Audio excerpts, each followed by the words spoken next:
So a striker is a boot, or as I like to call him, a shower shoe. He ain't even rating a boot. He's just out of boot camp or whatever, and he wants to become a doctor or a nurse. He wants to become a nurse or a hematologist, whatever, you know. So he's getting the experience is what he's doing. And then he can take the written tests and stuff, and then he can advance up to say E2, E3, or 4, you know, as he goes on up, and then he'll get an assignment someplace at the hospital and get more and more experience and everything. So anyway, we were on our down leg side going to Hawaii. We've been to Japan and everything, so now we're on our way down to Hawaii. So we know this sucker's coming because the tsunamis, they know what a tsunami is, and so once they have them, they know where, you know, they got the planes are out flying, they're telling you how fast they're going and so on and so forth, and then of course they Midway and Curry and all of those smaller atolls out there could get completely underwater if you get a pretty good size one that just wash right over the top of it. So anyway, we're on our downhill side and everything, and so this ship had a 5-inch mount. We had a single 5-inch mount on the bow, and if you have a 5-inch mount, it's about this big around. 155 millimeter or something like that. Yeah, it's about this big around, you know, and the hole is about this big, you know. And it's case hardened steel, I guess you call it. I mean, it was hard. So anyway, we know it's coming. So me and my crew, we had to go down and we had to make sure we had all the cargo nets around all the supplies and everything and all the storage. Everything had to be put up. Everything had to be battened down, you know, tied down. So, you know, when this thing hits, it's not going to tip us over or whatever, and everything will fall off the shelf. All the dishes, I mean, everything, all your cooking stuff, all this stuff all has to be secured. 127 millimeter is what that is. Okay. We're going along out there, and of course naturally it hits right in the middle of the night, you know. And they had an ensign, which an ensign, you know, is your youngest officer aboard the ship, and so the ensign was standing the helm watch. Now he had somebody there with him that was more, you know, was a higher officer, but he was he was the one that was directing. He was the ensign directing, telling them where to go and what's going on. They know exactly where this thing was coming from and everything. Well, it quartered us. Instead of him hitting it straight on, you know, it quartered us. Well, when it quartered us and we're going this way and it hit this way, well, it pushed us down so far and everything, it almost turned us over. I mean, even all of the stuff that we had, the ropes and stuff in the commissary supplies and everything, the cargo nets, you know, there's big cargo nets and stuff, we just, because you can put them to the wall and tie them really tight and cinch them down and everything, man, it busted those things loose. We had food everywhere down there. Well, I mean, it scared the crap out of everybody because everybody almost got knocked out of their bunks, you know, and because it damn near turned us over. And so we didn't get out. You couldn't get out at all, you know. I mean, it just one little deal right after the other, smaller ones. So we didn't get out till the next day. Well, as soon as the daylight came and everything, it was a beautiful day. I mean, just absolutely a gorgeous day out there. Perfect, no clouds, nice and blue, the smooth water and everything. So you get out there and get up there.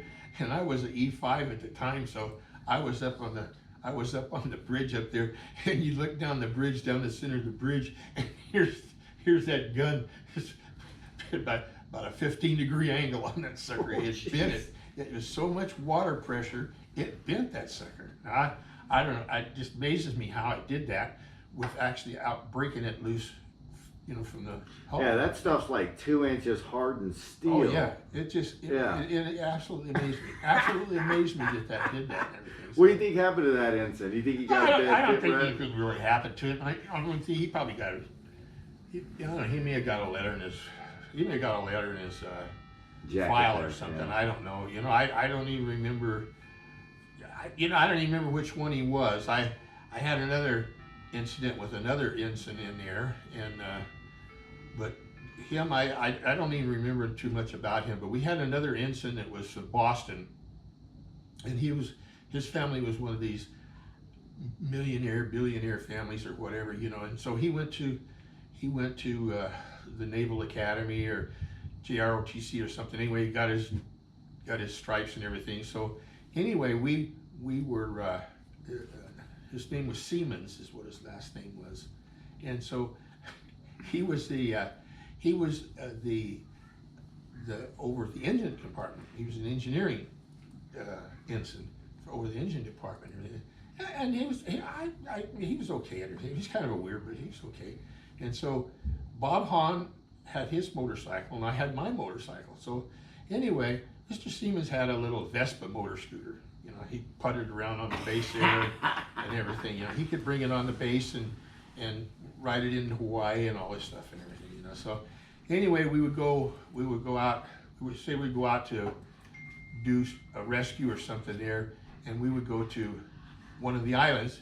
Well, he would put his little Vespa scooter on the boat. I mean, he'd just take the handlebars off and push it right up on the game plate and put it up there and everything. So they did that. They did that once.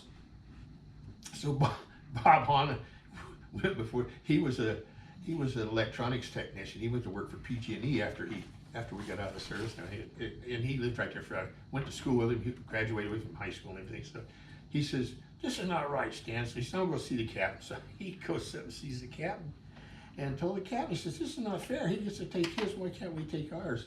You know, we're not going to do anything. Just we want to ride around too when we get to some of these islands and stuff." And so, lo and behold, he lets us take our motorcycles on the ship. So That's a good captain. just took off our handlebars, you know, and the guys would pull it up on the game plate and everything. We get it up there, tie that sucker down, and then when we get to one of the islands, because usually when we get to the islands, they would have what they call port and starboard liberty, you know. Port would get maybe 12 hours off, then they'd have to be back, and then the other side would get 12 hours off, you know. So if you were going to be there a day, like especially if we went out on a rescue and we had to tow a boat in, and so we would sit there, you know, to make sure everything was okay until we had to leave or something. And so man, I got to take my motorcycle a lot of different places and everything, and that's where I got some of those pictures over on Kauai and Oahu and Hilo. And we didn't take it on that other one because that other one was where the natives lived, and you can't. Oh yeah, the restricted one you were talking about. You can't get on the island. You have to be a pure Hawaiian to get on the island. Even when we did the buoys there and everything, the Hawaiians did all of the work on the buoys. You know, they were not in the Coast Guard or anything, but they would be there, and then they would tell them what to do, and then they would put out the buoys and make sure that they were right and everything. Because you don't just drop a buoy, you know. You drop the buoy, and you got to let it set for a while, and you got to get GPS and make sure it's exactly where it says it's going to be, you know, and how many times it's flashing per minute and so on and so forth. Because if some boat's coming along and he sees this buoy flashing 3 times, you know, and then a long one or whatever, you know, then he looks in his book and it tells him exactly where it's supposed to be. So if it's not exactly where it's supposed to be, he can run aground or whatever on the thing. So it was really kind of a science how they did it. Now that was before GPS, so I bet you there was a lot. Yeah, well, they had sextants. They had sextants, yeah. They used sextants, what they did. Isn't that amazing? Isn't that amazing? Grandpa sold, they were still using sextants. Yeah. So, anyway, those were some of the fun things we did. And my bike, you know, I kept my bike course in Hawaii.